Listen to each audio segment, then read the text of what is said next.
help you. It's what we say labbaik Allahumma Umrah, and then once we've said that, then we recite the talbiyah. The talbiyah is the narrations that we have to do, the method we have to do until the point we see the Kaaba. And I sent it on the group this morning. So once we made the intention, we recite the talbiyah constantly until we get to Masjid al-Haram, until we see the Kaaba. Also to know is once we're on the journey, any position we change, for example we stop and then we start again, is sunnah for the men to recite the talbiyah loudly and for the women to recite it quietly. Once we enter Makkah, what we'll do is we'll go to the hotel, freshen up inshallah, rest for a little bit, and then we'll arrange a time that's suitable for everyone to go perform Umrah. And when we're actually going to perform the Umrah, we'll walk towards Masjid al-Haram reciting the talbiyah, and then once we enter the mosque, a normal mosque when you enter, you pray 2 rakats of Tahiyatul Masjid. Before Masjid al-Haram, the Tahiyyah for that is the actual Umrah and the Tawaf, especially on the first time when you enter. And the scholars mentioned when you enter, you lower your gaze and you slowly lift your gaze as you're getting closer to the Kaaba. And alhamdulillah, inshallah, when we're at that point, we try to make the dua, because it's mentioned that the dua at the time when you first see the Kaaba is accepted. So all those duas that you need to make, all those duas that in your heart, all those duas that people have asked you to make, you make it at that point as much as you can. You cry your heart to Allah, you connect to Allah. And then what the next thing for them is, for the men, you uncover your right shoulder during the tawaf. A lot of people you see, they're uncovering the shoulder sometimes from even Heathrow Airport, and unfortunately this is not allowed. And even after the tawaf is done, you cover the shoulder again when you're praying your 2 rakats at Maqam Ibrahim, and even in Safa Marwa your shoulder should be covered. It is only in the tawaf that you keep your right shoulder uncovered. And there's a hikmah behind it. The reason behind this is when the Sahaba come back from Medina to Makkah, the Quraysh of Makkah used to say that they're gone weak and they're looking weak and they're looking ill. So the Prophet ﷺ commanded them to uncover their shoulder, to show their masculinity, to show their muscles, and walk in a way where you look like soldiers marching in the way of Allah. So what we do is recommended as well for the first 3 circuits of the tawaf to walk in a slightly faster pace with your chest high. Sometimes it's impossible to do this because of the crowds, and if we have elderly sisters with us as well. But if you can try to do this because it's sunnah as well. And so basically, as you're walking towards the Kaaba, you approach the corner which is called Hajar Aswad. Hajar Aswad, the black stone. If you can and you have the opportunity, you try to kiss the black stone. If you can't kiss the black stone, you raise your hands, and from the beginning you say Bismillahi Allahu Akbar. In the name of Allah, Allah is the greatest. Then you begin your Umrah, your Tawaf begins from there. And during the Tawaf, your left hand side should be towards the Kaaba. Your left shoulder should be facing towards the Kaaba. And once you come around the full circuit back to the black stone, that's 1 round complete. And what we need to do is 7 circuits. A lot of people ask the question, what should we recite during Tawaf? The actual dua that is recommended by the Prophet ﷺ is actually at the last corner. So the corner before Hajar Aswad, which is called Rukn Yamani, from there up to Hajar Aswad, the Prophet ﷺ would recite رَبَّنَا آتِنَا فِي الدُّنْيَا حَسَنَةً وَفِي الْآخِرَةِ حَسَنَةً وَقِنَا عَذَابَ النَّارِ, which means, oh Allah, bless me with the best of this life and the best of the next life, and save me from the fire of hell. This is one of the best du'as that you can recite during the whole Umrah and even when you're back at home. The reason why is, a lot of scholars mention, a lot of people ask, what should we recite? We're going through some difficulty with our job. Some people recite, what can we recite for our exams? This dua covers everything, because when you're asking for the best of this life and the best of the next life, you've covered everything. And unfortunately, what you see a lot of people doing is, after, when we say waqina adhab an-nar, they start adding other bits to this, and that's not allowed, because this is the dua of the Quran and nothing can be added. It's complete as it is. So in the rest of the tawaf, you can recite any duas you know, any zikr you know. What mostly people do, what's recommended, is they recite something which is very easy, but the reward is very, very high. And as the Prophet ﷺ said, there are 4 words that are very beloved to Allah. The most beloved words to Allah are 4. And the word is Subhanallah, walhamdulillah, wa la ilaha illallah, wallahu akbar. So you can recite this if you want. You can recite Durood Sharif, you can recite Istighfar. If there's anything that you don't even know, even if you make dua in your own language, this is acceptable as well. This is permissible. Because the purpose of the dua is you've got a connection to it. You don't want to be repeating something that someone else is saying, but you don't know the meaning. So try to recite something that you've got a close connection to, you understand the meaning, and it's from the heart. Sometime when you get there, you're going to see so many people, you're going to see the Kaaba for the first time for some people, and it's very overwhelming. But try to remember to keep your connection to Allah and pour your heart out to Allah and make dua from the bottom of the heart. Make dua for yourself, make dua for your parents, for children, for the family members, and for the whole of the Muslim Ummah. So any zikr, any dua you can recite, but especially on the last qunah it's recommended to recite رَبَّنَا آتِنَا فِي الدُّنْيَا حَسَنَةً وَفِي الْآخِرَةِ حَسَنَةً وَقِنَا عَذَابَ النَّارِ. And they say once you recite the dua on that last qunah, 70,000 angels say Ameen to that dua. Look at such a big blessing. Also it's mentioned that every single day 120 blessings descend upon the Kaaba. 60 for the people that are performing tawaf, 40 for the people that are praying salah there, and 20 for the people that are even just looking at the Kaaba. So there's so many blessings to be earned there.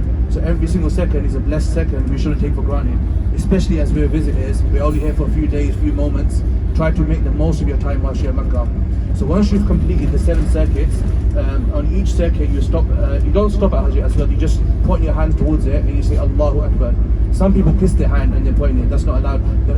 You only kiss the hand if the hands touch the Hajar Aswad. So you raise your hand and you say Allahu Akbar, and then you continue the next circuit. A lot of people stop at Hajar Aswad. What that does is it causes congestion. So you keep moving nice and smoothly so you don't cause any annoyance and any disturbance to the fellow Hajis as well. So once you've completed the full tawaf, then we go behind the station of Maqam Ibrahim, where the footsteps of Ibrahim alayhi salam are. So what's recommended is you recite 2 rakats behind there. But sometimes, because of the rush, it's very difficult to recite there. So you got a little bit more behind. And for example, even if you can't get any spot there, anywhere in the mosque is sufficient. So you recite the 2 rakats, and what's recommended is as you're walking, you recite وَاتَّخِذُوا مِن مَقَامِ إِبْرَاهِيمَ مُصَلَّى. And in the first rakat of the 2 rakats, you recite Surah Kafirun, قُلْ يَا أَيُّهَا الْكَافِرُونَ. And in the second rakat, you recite Surah Ikhlas, قُلْ هُوَ اللَّهُ أَحَدٌ. If you don't know these surahs, any surahs that you know you can recite in there, but it's recommended to recite this, but any surah is sufficient. Then we will make a little dua there as well, inshallah. And then once you've done that, you drink the blessed water of Zamzam. And as it mentioned, any intention you drink Zamzam for, it will fulfill that intention. So some scholars even say to drink the Zamzam with the intention to give you shifa. Some people say drink the Zamzam with the intention to increase your knowledge. Some people say to drink the Zamzam with the intention for this to fulfill the first on the day that you're going to feel thirsty on the day of judgment. There's so many intentions that you can make and drink the Zamzam with that intention. And there's a dua, Allahumma inni as'aluka ilman nafi'a wa rizqan wasi'a wa shifa'an min kulli da. You can recite this dua as well. But if you don't know this, you can recite any dua that you know and make any intention that you wish. Once you've done the 2 rakats, Maqam Ibrahim, then you head towards Safa and Marwa. So once we head towards Safa and Marwa, at Safa, there's basically 2 mountains. And if you know the story of this, it will be a bit more meaningful. And basically when Ibrahim alayhi salam left Hajar and Ismail alayhi salam between these 2 mountains, there was completely no water and it was right underneath the sun. And when Hajar alayhi salam looked at Ibrahim alayhi salam, she goes, is this a command from Allah? And then she clocked out that it was a command from Allah subhanahu wa ta'ala for him he ordered them to leave his wife and Ismail alayhi salam in that valley. And once Ibrahim alayhi salam went, Hajar alayhi salam ran from Safa and Marwa 7 times until the water of Zamzam sprang from the feet of Ismail alayhi salam. So in this journey, there's so many lessons to be learned and in-depth meaning. For example, you see the love that Ibrahim alayhi salam had for Allah. Then you see the love that Hajra had for Ibrahim alayhi salam, and the respect that she had for her husband.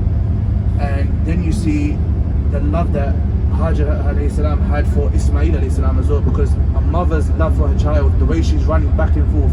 Because if she wanted, she ran one time, she saw that there's no Zamzam, so why did she run again? And this is showing us that we should be struggling, keep struggling in Allah's way, and keep making dua at the same time, and Allah will provide rizq from underneath you, from places that you can't even imagine. So when you're here, make dua for your parents, make dua for your spouses, make dua for your children.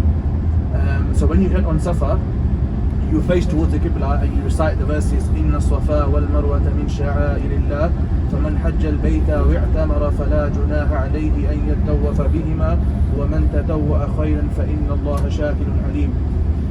And this basically means that because in the time of Quraysh, they used to have two idols on Safa, and one idol on Safa and one idol on Marwa. So once the idols were destroyed, these verses were revealed saying that there's no harm if you run between these two mountains, because these are sha'air Allah, these are signs of Allah. And another thing is that if you look at it deeply, one woman ran this many hundreds of years ago, and Allah loved this action so much that millions of people to this day are doing it. And the same way that we're going to be doing it, we're copying in the footsteps of our mother Hajar alayhi salam. So during this time, you make as much dua as you can as well. So from Safa to the mountain of Marwa is 1, and then from Marwa back to Safa 2. So a lot of people, what they do, they make a common mistake. They end up doing 14. They go from Safa to Marwa and back, and they count that as 1. That's not right. So from Safa to Marwa 1, Marwa back to Safa 2, and so on until you should be finishing that Marwa. And also, whilst you're walking through Safa and Marwa, you're going to notice tubes of green lights. When you see the green light, for the men it's recommended to go at a slightly faster pace, like a jogging pace, and for the women you continue as normal. And once you do this is only you do the green lights, and then when you head to the next mountain, you face towards the Qibla and you make dua again. There's certain recommended duas that are recited on these two mountains. If you know them, that's fine. Even if you don't know them, any dua in your language you can make. And once you've completed Safa Marwa, you finish at Marwa, a lot of people you see recite praying 2 rakats there. There's no recommended 2 rakats to pray at Marwa. Once you've completed, you head towards the barber shops to get the haircutting done. So what a lot of people do as well that you'll see is at Marwa, they start cutting the hair. This is not something that's recommended, because what people do is they get scissors. You see people and they charge sometimes 1 riyal, 2 riyal, and they'll just take a little part from the hair off, thinking that they come out of the state of Ihram. This is not recommended, this is not from the Sunnah. What's recommended is, the best thing for men to do is if they can shave the head. Because the Prophet ﷺ said, Allah bless the one who shaves his head. And then the companion said, what about the one who trims it? The Prophet ﷺ said, Allah bless the one who shaves his head. And the companion asked again, what about the one who trims it? And the Prophet ﷺ said, Allah bless the one who shaves it. And the companion asked for the 4th time again, and then the Prophet ﷺ said that Allah bless the one who trims it as well. And in the Quran it mentions مُحَلِّكِينَ رُؤُوسَكُمْ وَمُقَصِّرِينَ لَا تَخَافُونَ, meaning both of them, shaving and trimming, both are fine, but if you trim, you have to trim from all over the head. That's the only thing. Even if you do it with scissors or the machine, you have to do it from all over. You can't just take a little bit from the side and think that's sufficient. For the sisters, what's recommended is when you go back to the hotel, as soon as you get back inside, you take like a fingertips worth from the bottom of the hair and you cut that. What a lot of people do is sometimes they head back to the hotel, they have a shower, they start eating, they get distracted and they forget to do this. And what happens if you do this, then a penalty could be due on you as well. So it's very important to do this straight away. Before you do anything else, do this first, and then after that you're free and you're out of the state of Ihram. So for the men, once they've cut their hair, they're out of the state of Ihram. And for the women, once they've taken that little part off, the sisters can help each other, then they're out of the state of Ihram.